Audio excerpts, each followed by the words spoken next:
तो बच्चों आज आप सभी का आज वापस से स्वागत है। केमिकल काइनेटिक्स का लेक्चर नंबर 4 है।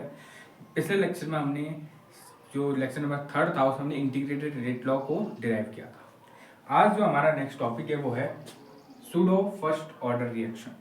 सूडो फर्स्ट ऑर्डर रिएक्शन मतलब सूडो का मतलब होता है छलावा, एक टाइप से मतलब एक टाइप का छलावा होता है। मतलब समझना ऐसी रिएक्शन, अगर हम जल्दी बात करें तो सिंपल भाषा में सूडो फर्स्ट ऑर्डर रिएक्शन को डिफाइन करूँ तो ऐसी रिएक्शन जो फर्स्ट ऑर्डर की नहीं होती है। कोई रिएक्शन ले ली, मान लो जैसे मैंने a प्लस बी ये प्रोडक्ट ले लिया, ये रेट को मैंने मान लिया ये कुछ ऐसा रहा, रेट लॉ से r is proportional to a की पावर 1 b की पावर 1। तो अगर तुम इसका ऑर्डर निकालो तो 1 + 1 2 आएगा, ठीक है। बट अगर मैं कुछ ऐसी कंडीशन लगा दूं, कुछ ऐसी क्या लगा दूं, स्पेशल कंडीशन लगा दूं जिस कंडीशन के चलते इसका जो ऑर्डर है वो 2 से 1 हो जाए, उन सभी रिएक्शन को कहा जाता है सूडो फर्स्ट ऑर्डर रिएक्शन। तो सिंपल भाषा में सूडो फर्स्ट ऑर्डर रिएक्शन को अगर समझना है तो ऐसी रिएक्शन जो जनरली फर्स्ट ऑर्डर की नहीं होती, वो सेकंड थर्ड फ्रैक्शनल कुछ भी हो सकती है, बट मैं कुछ इसमें कुछ स्पेशल कंडीशन लगाता हूँ जिन कंडीशन के चलते वो रिएक्शन किस ऑर्डर की हो जाती है, फर्स्ट ऑर्डर की हो जाती है। वो सभी रिएक्शन को कहा जाता है क्या, फर्स्ट ऑर्डर रिएक्शन। दो रिएक्शन दैट डज नॉट और फर्स्ट ऑर्डर। देखो एग्जांपल है, सबसे पहले एग्जांपल मैंने पहले भी कहा, हमेशा कहता हूँ केमिस्ट्री में सबसे मेन इंपॉर्टेंट जो चीज़ होती है वो होते हैं एग्जांपल। वो क्या होती है, एग्जांपल होती है। अगर तुम एग्जांपल आता है नहीं आता है तो तुम कुछ नहीं होगे। तो पहली बात सूडो फर्स्ट ऑर्डर रिएक्शन क्या होती है, those chemical reaction which have not first order chemical kinetics but under some special condition they can be behave as a first order reaction, जिनको कहा जाता है सूडो फर्स्ट ऑर्डर रिएक्शन। इसमें सबसे simple जो कंडीशन होती है ना वो होता है excess amount condition. Excess condition, अब एक्सेस कंडीशन होती क्या है, मैंने एक हाइड्रोलिसिस लिया, इसका एक सिंपल हाइड्रोलिसिस लिया, इसका ये मैंने पढ़ा होगा CH3 C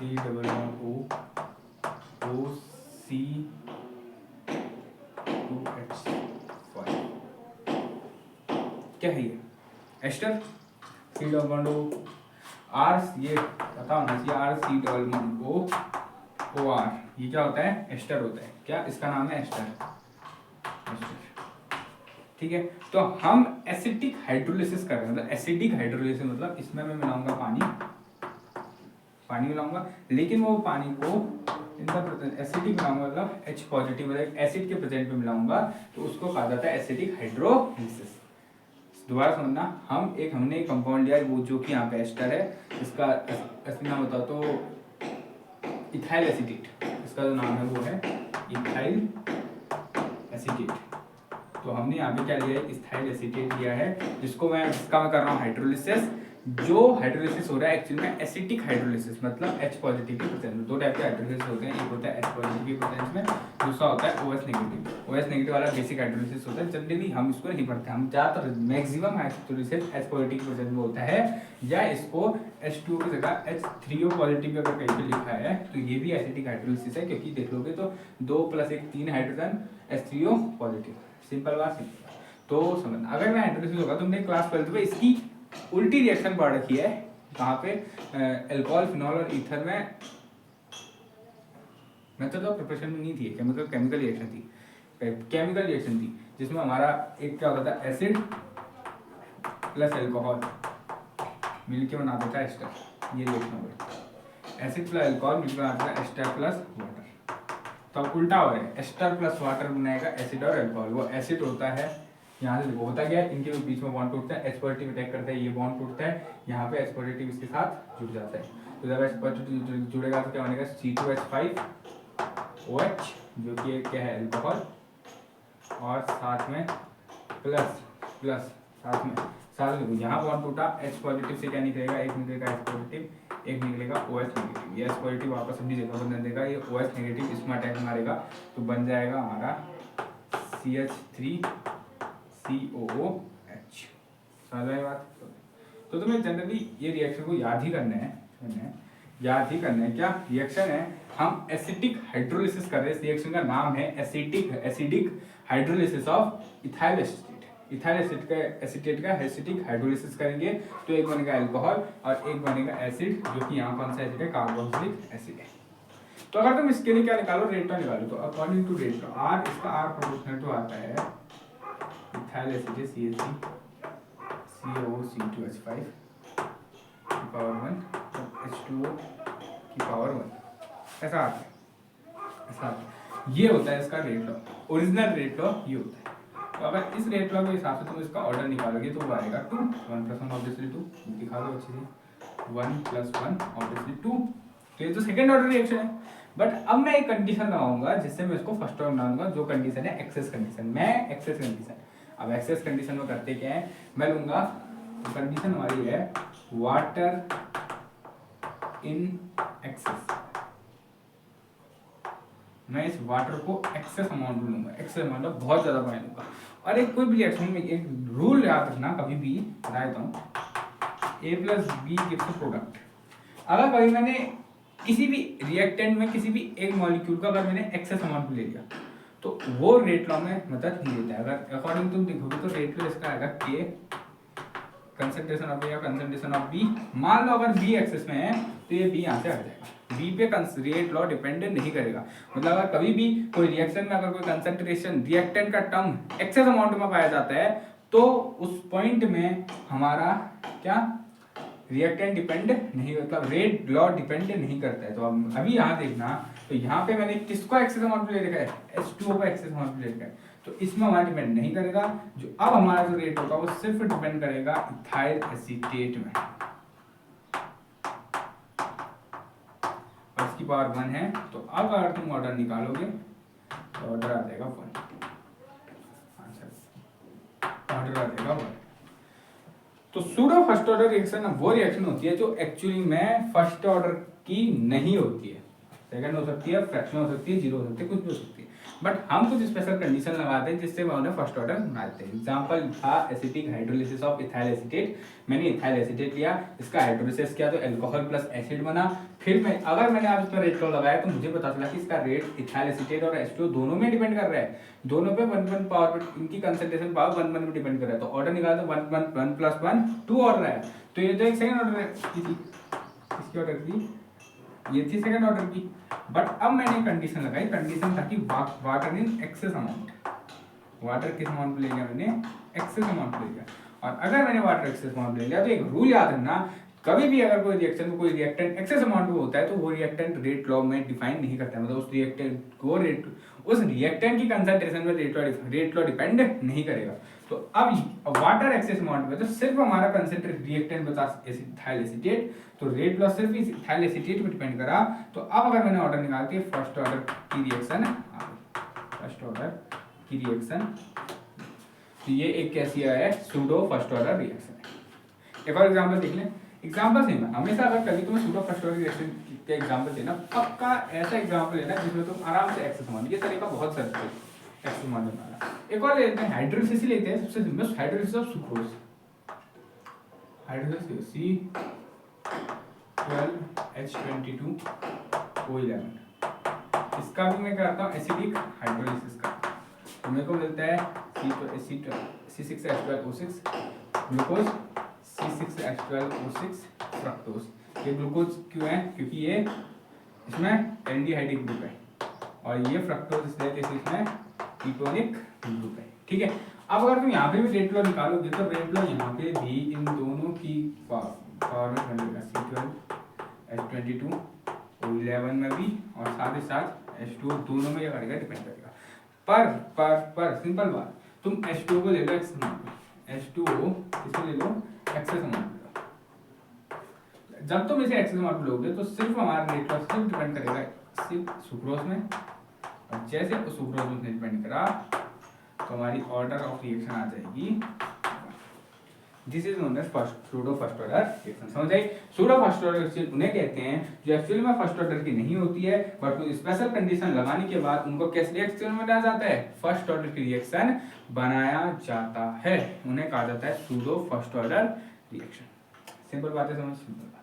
ओके ओके, यहाँ तक तुम्हारा चैप्टर लगभग खत्म हो चुका है। एक हमको चेक करने दो, मैं सोच रहा हूँ कि मैं उसको पहले पढ़ाऊँ, लेकिन उसको भी मतलब सेपरेट वीडियो में पढ़ना पड़ेगा। मैं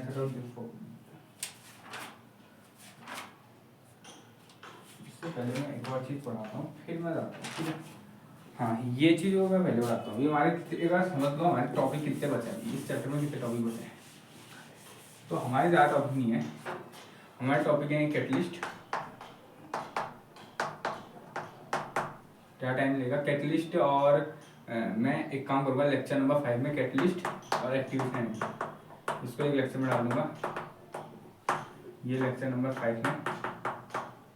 फिर मेरा एक लेक्चर आएगा, इसी लेक्चर में जुड़ जाएगा रेडियो एक्टिव डीके, वो थोड़ा समझाना है तो उसमें रेडियो एक्टिव डीके इसी लेक्चर में मैं जोड़ देता हूँ, क्योंकि हो जाएगा इस लेक्चर में, क्योंकि ज़्यादा लंबा टॉपिक है नहीं और थोड़ा सा सीमित रहता है। अब रेडियो एक्टिव डीके लिए कितना टाइम होगा, अच्छा करते हैं अभी खाली 10 मिनट के हैं, 10 मिनट हो गए, 10 मिनट में तो भाई अभी तो रेडियो एक्टिव डीके पूरा चल जाएगा, रेडियो एक्टिव डीके हो जाएगा इसमें, ठीक है। रेडियो एक्टिव डीके हो गया, हाँ। तो ये आज लेक्चर में आ जाएगा। फिर इसके बाद एक बहुत तगड़ी चीज़ है, उसके तो पूरा लेक्चर लगने वाला है, तो 4 चीज़ें हैं। मेथड ऑफ डिटर्मिनेशन ऑफ, ये इंपॉर्टेंट है और सबसे इंपॉर्टेंट चीज़ है, method of determination of order. बहुत बड़े बड़े डेरिवेशन है, समझने में टाइम लगता है, तो ये पूरा एक लेक्चर पूरा लेगा, ये एक लेक्चर लेगा, लेक्चर नंबर 6। तो 6 लेक्चरों में खत्म हो जाएगा हमारा केमिकल काइनेटिक्स। आज मैं रेडियो एक्टिव डीके करा देता हूँ, ठीक है। तुमको टाइटल दोनों के हिसाब से बनाना पड़ेगा, छोटा स्टोरी देखते हैं रेडियो एक्टिव डीके, ठीक है। तो रेडियो एक्टिव डीके आज वाले लेक्चर में हो जाएगा, कैटलिस्ट और activation energy lecture number 5 next lecture में, और लेक्चर नंबर 6 आई थिंक इसके अलावा और कुछ नहीं बचा है, इसके अलावा और कुछ नहीं बचा, इतना ही है चैप्टर, इसके अलावा कुछ नहीं। तो 2 लेक्चर और आएंगे, lecture number 5 lecture number 6, chemical kinetics खत्म, तुम्हारा क्या लगता है। और सबसे इंपॉर्टेंट ये कुछ चीज़ें अब जो चल रही है ना, ये पार्ट 2 चल रहा है पूरे केमिस्ट्री का, और सबसे इंपॉर्टेंट है, मतलब इस चैप्टर में ये सबसे इंपॉर्टेंट है। क्या? Method of determination of order, ये पक्का पूछता है, हमेशा पूछता है। 4 मेथड है, उन चारों मेथड को समझना है कैसे क्या करना है वो समझिए। अभी मैं रेडियो एक्टिव डीके पढ़ाता हूँ, कैटलिस्ट और एक्टिवेशन एनर्जी नेक्स्ट लेक्चर में, क्योंकि चैप्टर नाम ही यही है कि भाई पूरा नाम ही है केमिकल काइनेटिक्स एंड कैटलिटिक या कैटलिस्ट, कुछ है नाम कैटलिस्ट है। तो ये आएगा लेक्चर नंबर 5 लेक्चर नंबर 6, और ये चैप्टर शुरू। तो अब हेडिंग डालना रेडियो एक्टिव डीके, ये थोड़ा समझाने में टाइम लगता है कि एक्चुअली में है क्या, तो समझना radioactive decay, radioactive decay, radioactive decay, क्या बढ़िया रेडियो, हाँ डीके तो बढ़िया ही है वो, डाले रेडियो एक्टिव डीके। पहले कुछ बेसिक चीज़ें अगर तुम्हें वैसे तो पता, तो मैं कुछ नहीं सकता कि केमिस्ट्री में ये था नहीं, तुम्हारी 12th में केमिस्ट्री में ये था नहीं, फिजिक्स में क्लास 11th में हो सकता है, बट मेरे को उतना याद नहीं है कि होगा नहीं होगा, तुमने पढ़ा नहीं होगा, क्योंकि भाई ये तो 11th है, 11th में तुम्हारा जन्म सिद्ध अधिकार है, थोड़ा पढ़ना ही नहीं है, तो तुमने पढ़ा नहीं पढ़ा तो मेरे को फर्क नहीं, पता नहीं है, तो मेरे को थोड़ा बेसिक से समझना पड़ेगा, समझाना पड़ेगा कि होता क्या है। तो सर इसका नाम है रेडियो एक्टिव डीके। तो सबसे पहले तुम्हें ये समझना होगा कि रेडियो एक्टिव चीज़ें होती क्या है, what are radioactive element. हमने एक पीरियोडिक टेबल में नीचे बहुत ज़्यादा रेडियो एक्टिव एलिमेंट, तुम यहाँ देखो तो फ्रांशियम है, रेडियम है, यूरेनियम है, थोरियम है, बहुत ज़्यादा रेडियो एक्टिव एलिमेंट है। ये ऐसे एलिमेंट में अंतर क्या है कि ये रेडियो एक्टिव है क्यों, कारण है कि ये रेडियो एक्टिव हैं क्यों, क्या इनमें ऐसा है कि ये रेडियो एक्टिव है।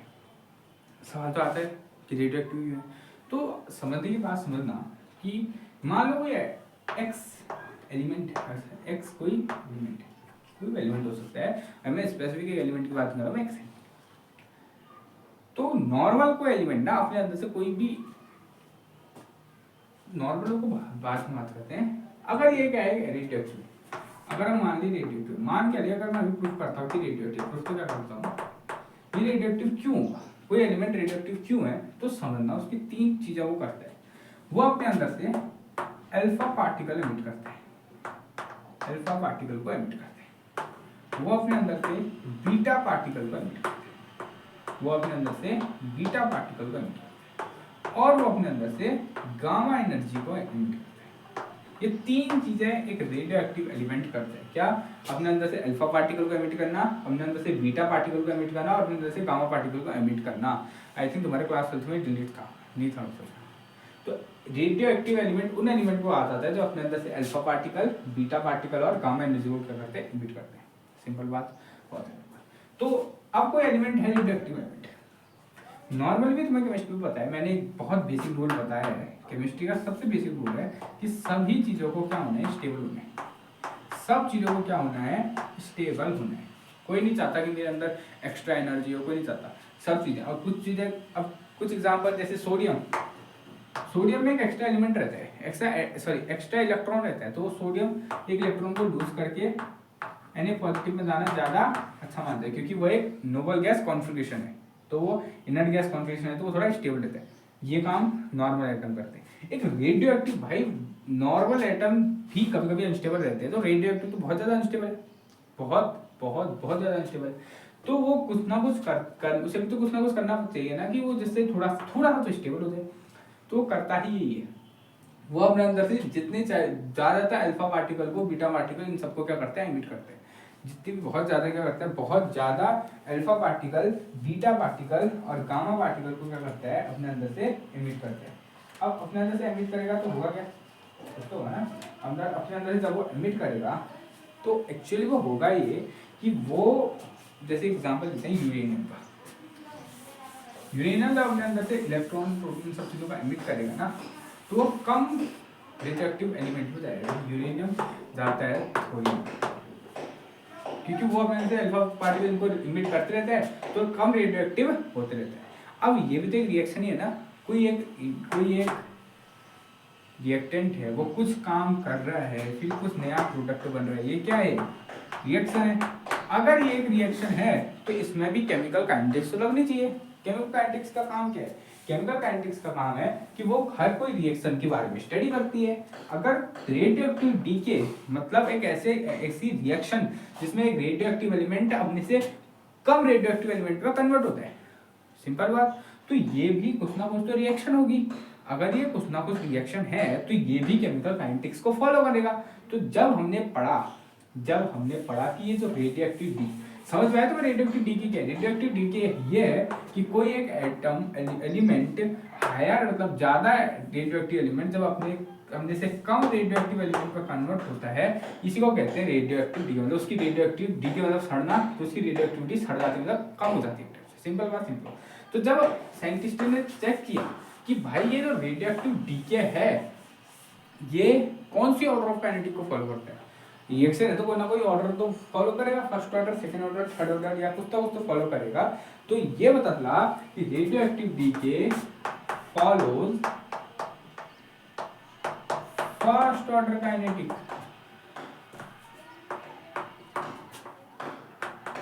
जो रेडियोएक्टिव डीके है वो फर्स्ट ऑर्डर काइनेटिक को फॉलो करता है। तो कहोगे अरे गजब, फर्स्ट ऑर्डर काइनेटिक्स को फॉलो करता है। सही बात, मतलब फर्स्ट ऑर्डर काइनेटिक्स का मतलब क्या है? कि उसका जो रेट कांस्टेंट है उसकी में की पावर 1 पे डिपेंड करता हो। सिंपल बात, सिंपल बात।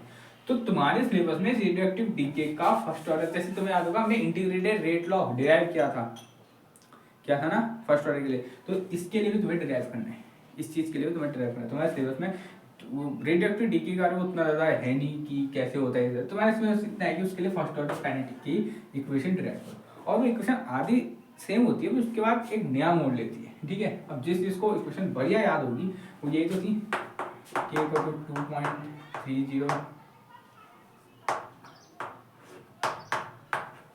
log base 10 ये थे ना, k = 1.303 log, ये सारी चीजें थी। ओके ठीक है, अब समझना ध्यान से, लेकिन इसका थोड़ा सा अलग सा आधी रिएक्शन से, तो थोड़ा सा इसको अच्छे से समझते हैं। रेडियोएक्टिविटी के आराम से, रेडियोएक्टिव डीके में कंसंट्रेशन नहीं घट रही, ध्यान तो तुम्हें पता चल जाए ना, किसी की कंसंट्रेशन नहीं घट रही, उसका क्या घट रहा है? नंबर ऑफ पार्टिकल घट रहे हैं, क्योंकि वो अंदर से नंबर ऑफ पार्टिकल को इमिट कर रहा है, तो उसकी घट क्या रही होंगी चीजें? नंबर ऑफ पार्टिकल घट रहे होंगे। आई थिंक बीच में फोकस हट गया था। आई थिंक अब ठीक हो रहा है, ठीक चेक कर।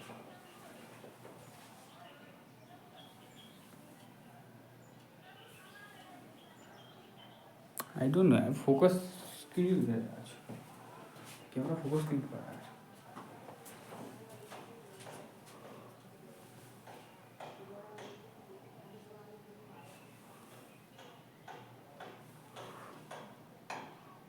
ऑटो फोकस काम नहीं कर रहा है।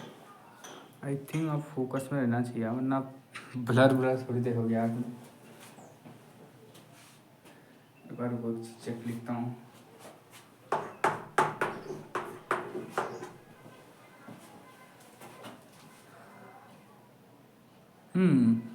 अब ठीक है, ठीक है, फोकस में चल चल चलो।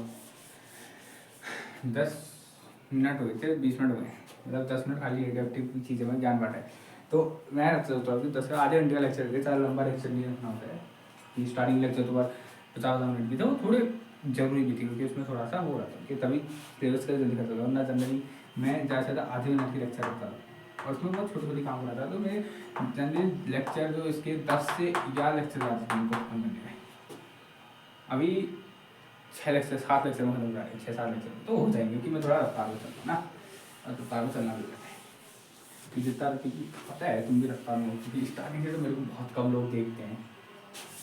स्टार्टिंग से मतलब सेमेस्टर शुरू होते हैं तो बहुत कम लोग देखते हैं कि आप पढ़ना पड़े। देखने में देख लेते हैं लोग सेमेस्टर शुरू होते हैं, लोग पढ़ना शुरू करते हैं यार, डू मिल भी जाता है। फिर प्लेलिस्ट को सेव, प्लेलिस्ट मिलती है लोगों को, फिर प्लेलिस्ट को सेव करते हैं। प्लेलिस्ट को स्टार्टिंग के 1 से 2 दिन तो बहुत तगड़ा चलते हैं, फिर वो ना प्लेलिस्ट खुलती है ना कॉपी खुलती है, कुछ नहीं खुलती। फिर वो कॉपी खुलती है सेमेस्टर के एंड, जब एग्जाम की डेट आने आ गई होती है कि इस दिन एग्जाम है, तब खुलते हैं वो सारी। फिर प्ले लिस्ट को जल्दी जल्दी देखना पड़ता है, 2x में 4x में भी देखते लोग, 10x में बहुत सारी चीज़ें। तो जनरली बाई एक्सपीरियंस बता रहा हूँ, मेरी खुद की हरकत है। मैं केमिस्ट्री में था, मैं फिजिक्स में ऐसा ही करता था। मुझे कभी याद है कि मैं फिजिक्स में मेरा भी यही हरकत होती थी, इसलिए मैंने केमिस्ट्री आज ना फिजिक्स नहीं सुना था। ठीक है, तो अब है तो वहाँ तुमने देखा होगा कि भाई हम ऐसा लिखते थे कि इनिशियल कंसंट्रेशन इतना है, फाइनल कंसंट्रेशन इतना है, राइट। लेकिन यहाँ तो इनिशियल कंसंट्रेशन फाइनल कंसंट्रेशन ऐसी कोई चीज़ है नहीं।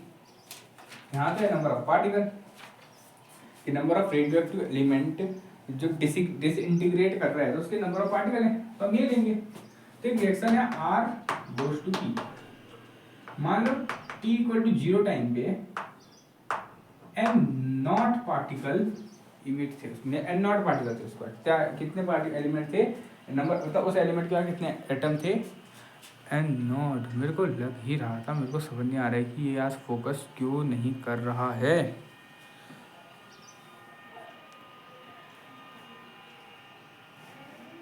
आज क्या हो गया इसको फोकस में नहीं है। एक मिनट यार, अब फोकस आना चाहिए यार।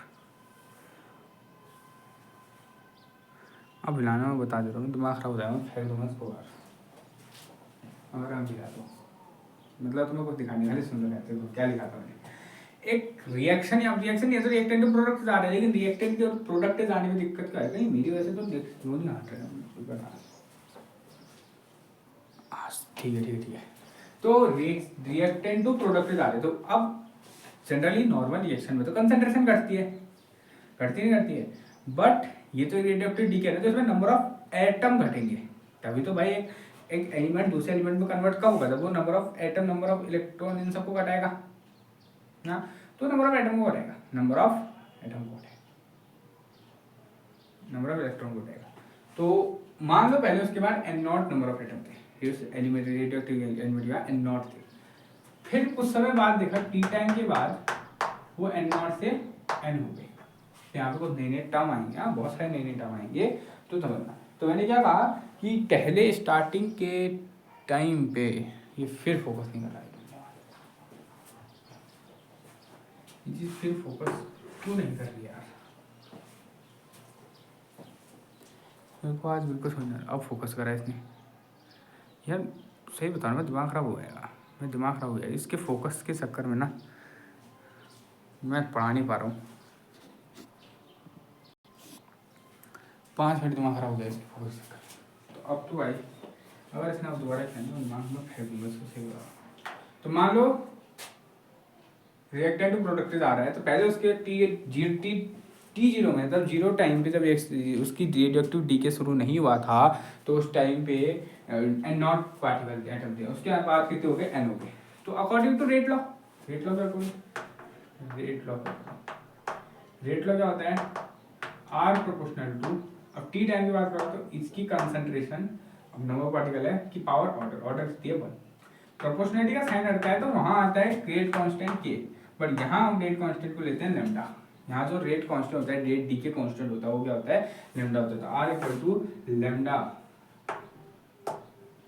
N, R equal to lambda N, R equal to lambda N, ठीक है। अब वो होता है, अब आर को डिफाइन करते हैं तो आर आएगा change in the D N upon D T, ये तो आएगा इनटू लैम्डा एन। फिर वही सेम बात, इस सेम चीजें सेम साइड हो, तो इस एन को मैं नीचे लाऊंगा डी एन अपॉन ये वाला एन और ये टी उधर जाएगा तो लैम्डा डी टी, ठीक है। अब नाउ इंटीग्रेटिंग बोथ है, इंटीग्रेटिंग बोथ क्या लिखा है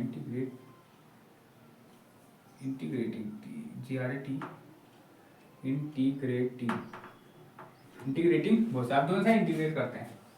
जब इंटीग्रेट करेंगे तो ऐसा है कुछ integration D N upon N equal to integration lambda D T. मैं यहाँ आई नॉट वाली कंडीशन नहीं कर रहा हूँ, उसके लिए उससे तुम खुद ही प्रैक्टिस करना। देखो initial lower limit N naught की ये कंसंट्रेशन ये नंबर ऑफ पार्टिकल, तो पहले कितने थे एन नॉट थे बाद में एन हो गए, तो इसकी लोअर लिमिट आएगी एन नॉट और अपर लिमिट आएगी एन। और देखना टाइम टी जीरो था से टी गई थी, टाइम जीरो टू टी गई, ठीक है। सॉल्व सिंपल बात है, तुम्हें पता है ये क्या होता है integration one upon X ln x ln n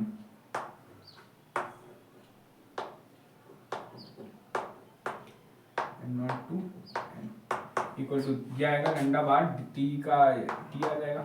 simple बात, क्या समझ आता ही है तुम्हें, इतना तो समझ आता ही है तुम्हें, ठीक है सब ठीक है, इसमें तुम्हें समझ आती है। अब देखो अब लिमिट रखेंगे तो ln n माइनस लिमिट तो ln naught equal to lambda.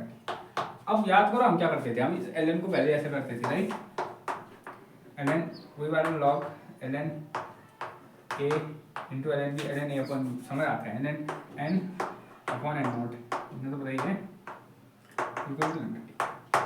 यहाँ पे फिर हम करते थे ln को कन्वर्ट करते थे log में, ln log 1 इक्वल टू 2.30 थी log बेस 10 इतना आएगा, फिर लैम्डा इक्वल टू 2.30/2 ये वैसे थे। बट यहाँ पे हम अलग करते हैं कि रेडियोएक्टिव डीके की इक्वेशन अलग आती है। अब हम करते हैं क्योंकि हम रेडियोएक्टिव डीके की इक्वेशन को निकालते हैं एक्सपोनेंशियल, किसके फॉर्म में एक्सपोनेंशियल। अगर किसी को पता है ये चीजें हैं नोट करते हुए इसमें मिटा रहा हूँ कि अब चौक से लिख रहा हूँ तो थोड़ा कम आता है बोर्ड में, मार्कर तो पूरा भर देगा, मार्कर तो छोटा छोटा लिख के आ जाता है पर चौक से कम आता है। अगर किसी को पता है ये वाला रूल कि log x equal to Y है, तो जब भी log टूटता है तो चीजें एक्सपोनेंशियल में बदलती है। तो अगर मैं x इक्वल टू निकालना चाहूँ तो log उधर जाएगा तो बन जाएगा e की पावर y। log जब इधर से उधर जाते हैं तो log e की पावर y में जाता है, जब log टूटा है तब एक्सपोनेंशियल की फॉर्म में कन्वर्ट हुआ है। तो log x equal to y है तो x इक्वल टू e की पावर y आएगा। तो ऐसे ही ln log और ln एक ही है, मैंने तुम्हें पिछली वीडियो में भी बता रखा है। तो ln x इक्वल टू इतना है तो x इक्वल टू e की पावर इतना आएगा। तो इसे अगर मैं x इक्वल टू कन्वर्ट करूं तो n अपॉन n नॉट यह देगा e की पावर लैम्डा t, ठीक है। अब मुझे चाहिए n नॉट इक्वल टू, अब मुझे कैसे इक्वेशन, हमें इक्वेशन कैसी चाहिए, मुझे इक्वेशन पसंद है n नॉट इक्वल टू, हाँ ठीक है। अब इतना इतना लिख दिया, इसमें डालते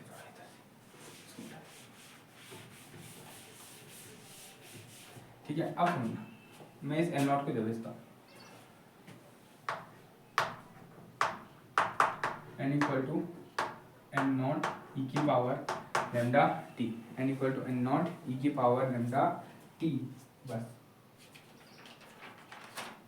यही है तुम्हारा, या कुछ गलत तो नहीं है ना? क्यों लग रहा है कि कुछ गलत है? इक्वेशन तो यही है, इक्वेशन तो यही है। हाँ ठीक तो है।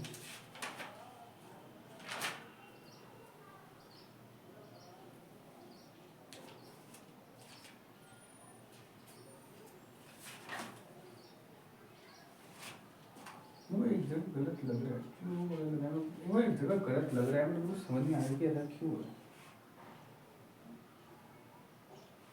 नॉट कौन है ना, देखो integration 0 to infinity, initial N था और फाइनल एन नॉट था। इनिशियल एन था, फाइनल एन नॉट था। एक जगह कुछ गड़बड़ हुई यार, बोलिए तो समझ आए। एल एन ये एल एन होता है, upper limit minus lower limit होता है। एक बार रुको, मैं एक बार इस मेथड से छोड़ता हूँ। लिमिट आई नॉट, इसका इंटीग्रेशन एल एन एन आ जाएगा, सिंपल बात। इसका आएगा लैम्डा टी और प्लस आई नॉट की वैल्यू इनिशियल निकाल, आई नॉट की मतलब जब टी 0 था तो इनिशियल कंसंट्रेशन कितनी थी, नॉट थी। तो यहाँ से ये 0 हो गया तो आई नॉट की वैल्यू आ गई एल एन एंड नॉट। पीछे नहीं रहा, oh shit shit shit shit, नोबल गिरा था गलत कहाँ पे हुआ है? एक जगह गलत हुआ है।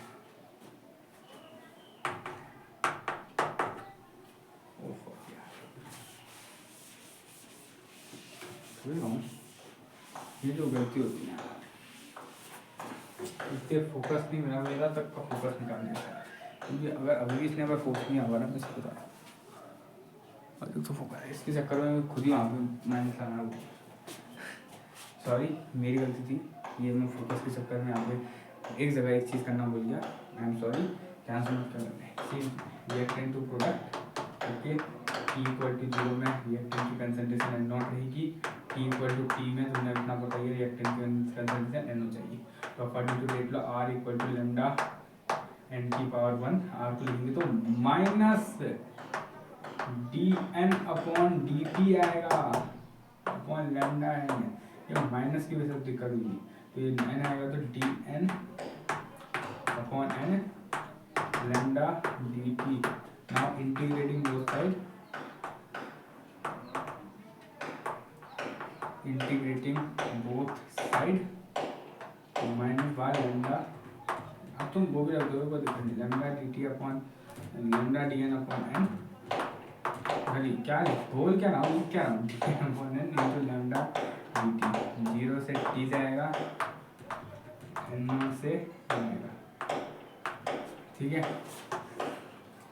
इसका इंटीग्रेशन तो होता है माइनस एल एन एन रहेगा, लिमिट आएगी एन नॉट से एन नॉट टू एन, और इसका आएगा लेमडा टी, और माइनस जो माइनस की वजह से पता ही थी L N upper limit N minus lower limit N naught equal to lambda T. अब मैं माइनस अंदर भेजता हूँ तो ये प्लस बन जाएगा, ये आगे आएगा, तो L N N naught minus L N N equal to lambda T. फिर वही लॉग वाली property, log M minus log M upon N होती है, तो देखिए L N N naught upon N equal to lambda T. फिर मैं L N उधर दूंगा तो एन नॉट अपॉन एन आएगा ई की पावर लेमडा टी। मेरे को किसकी वैल्यू चाहिए, मेरे को एन नॉट पता होगा कि पहले कितने पार्ट करें, मेरे को ये थोड़ी पता, मेरे को क्या निकालना है, मेरे को निकालना है कि एन कितना आएगा, तो एन इक्वल टू निकालना है, तो एन को उधर दूंगा तो एन इक्वल टू कितना आएगा, N equal to N naught upon E की पावर लेमडा टी। अब ई की पावर लेमडा टी ऊपर जाएगा तो फाइनल आएगा N equal to N naught E की पावर माइनस लेमडा टी, ये आता है। समझेगा ये, तो अभी मेरी गलती हो गई थी क्योंकि मैंने एकदम माइनस लगाया था फोकस में, यहाँ पे माइनस लगाया था, क्योंकि ये फोकस की चक्कर में, क्योंकि फोकस में है नहीं, उनको ये दिक्कत नहीं पड़ी। हाँ अभी तो सब फोकस में। तो अब हम दोबारा एक बार हो गया तो अच्छा हो गया। देखो रिएक्टेंट टू प्रोडक्ट जा रहा था, मतलब वो रिएक्टेंट से प्रोडक्ट मतलब सिंपल बात, तो कम हायर ज़्यादा रेडियो एक्टिव से कम रेडियो एक्टिव की तरफ वो जा रहा था। टी को जीरो इतना उसके एन नॉट पार्टिकल थे, टी टाइम पे एन हुए, तो according to rate law R equal to इतना लैम्डा एन। फिर ये इसको माइनस लगाना मत भूलना, दिक्कत पूरी माइनस की वजह से होगी थी, दिक्कत आ गई थी यहाँ पे प्लस आ गया, ये माइनस होता है एक्चुअली। मैं तभी को मैं क्योंकि माइनस था मैं तभी को माइनस प्लस आ गया, माइनस किसी नहीं आया, तो फिर माइनस माइनस लगा, इतना तुमने इंटीग्रेट किया, ये लिमिट डाल दी, लिमिट डालने के बाद जैसे सॉल्व किया और आखिर में यहाँ पे जब तुम इसको यहाँ पे अगर तुम नॉर्मल फर्स्ट ऑर्डर जाते हो तो तुम 2.303 में कन्वर्ट करते, पर मुझे वो नहीं चाहिए क्योंकि मेरे को फाइनल कंसंट्रेशन निकालना नहीं पता, मेरे को ये ऐसे ही कुछ, मेरे को क्या चाहिए, मेरे को इसकी वैल्यू चाहिए, इसकी फाइनल कंसंट्रेशन की।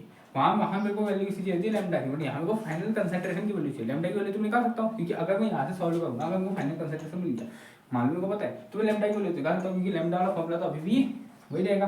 अगर मैं यहाँ से अगर मैं लैम्डा की तरफ जाऊँगा, मतलब के इक्वल टू वाला फॉर्मूला, के इक्वल निकालने वाला, तो वो फॉर्मूला तो अभी भी सेम रहेगा। क्या के की equal to lambda equal to 2.303 upon T log base 10 naught upon N N naught upon N. ये फॉर्मूला तो अभी भी रहेगा, अब ये फॉर्मूला अभी भी इसके वैलिड है, बट मेरे को एन की वैल्यू चाहिए थी। अब यहाँ से एन की वैल्यू कहाँ से निकालता, तो मैंने यहाँ ये वाली इक्वेशन नहीं, तो क्योंकि मैंने एल एन को उधर भेजा तो एक्सपोनेंशियल में गया ई की पावर में, और ये मेरे को एन की वैल्यू चाहिए, तो पहले इसको इधर एक्सचेंज किया और फिर आके ये इक्वेशन। समझ में आ गया? ओके। अब नेक्स्ट टॉपिक आता है इसमें हाफ लाइफ टाइम। अब कई लोग क्या करते हैं, मैंने देखे हैं ऐसे बच्चे, कई लोग हाफ लाइफ टाइम इससे निकालने की कोशिश करते हैं, इससे ये अभी देखो N equal to N naught E की पावर माइनस लैम्डा टी। इसमें एन की जगह एन नॉट बाई टू डाल दें, ऐसे मत करो ना भाई, तुम सिंपल चीज़ यहाँ पे आओ, इस बारे में ये बारे में करो। क्या जब in final number of particle initial number of particle के आधे हो जाएंगे, उसी टाइम पे टी जो हो जाएगा टी हाफ, टी हो जाएगा टी हाफ, तो lambda equal to 2.303 log base 10 N naught, जब फाइनल एन भी कितना हो जाएगा एन नॉट बाई 2 एन जाएगा, तब ऐसा हो जाएगा कि यहाँ आ जाएगा टी की जगह टी हाफ को नीचे तो टी हाफ जल जाएगा, T half equal to 2.303 into log base 10 2 upon K की जगह लैम्डा टी हाफ आ जाएगा 2.303, तो मैं याद है वैसे 2.303 इंटू लॉग बेस 2 की वैल्यू होती है लॉग 2 बेस 10 की वैल्यू होती है 0.3010 अपॉन लैम्डा। सॉल्व करके फाइनल आंसर टी हाफ का ये भी वही आता है क्या 0.693 अपॉन लैम्डा। तो यहाँ आपका रेडियो एक्टिविटी के खत्म हो गया। क्या है रेडियो एक्टिविटी के, तो रेडियो एक्टिविटी के मतलब हायर जो ज़्यादा रेडियो एक्टिव एलिमेंट है वो कम रेडियो एक्टिव एलिमेंट को कन्वर्ट होते हैं। बात सिंपल है, सिंपल बात है। तो कन्वर्ट कैसे हो रहे हैं वही निकाला हमने, उसके लिए इंटीग्रेटेड रेट निकाला हमने, एल एन वाली जगह से उधर को बढ़े तो हमने ये वाली इक्वेशन आई, फिर हमने टी हाफ के लिए इसकी हेल्प नहीं ली, हमने हेल्प ली इस वाली और हमने टी हाफ को निकाल दिया। ठीक है, तो आज के लिए इतना ही। अब हम अगले लेक्चर में हम पढ़ेंगे तुम्हारा कैटलिस्ट और एक्टिव एनर्जी, और लास्ट लेक्चर होगा हमारा मेथड ऑफ डिटर्मिनेशन ऑफ वो ऑर्डर। ओके, लाइक से पढ़ना अच्छे से, नोट सुना देना, लाइक से सब्सक्राइब, बाय बाय।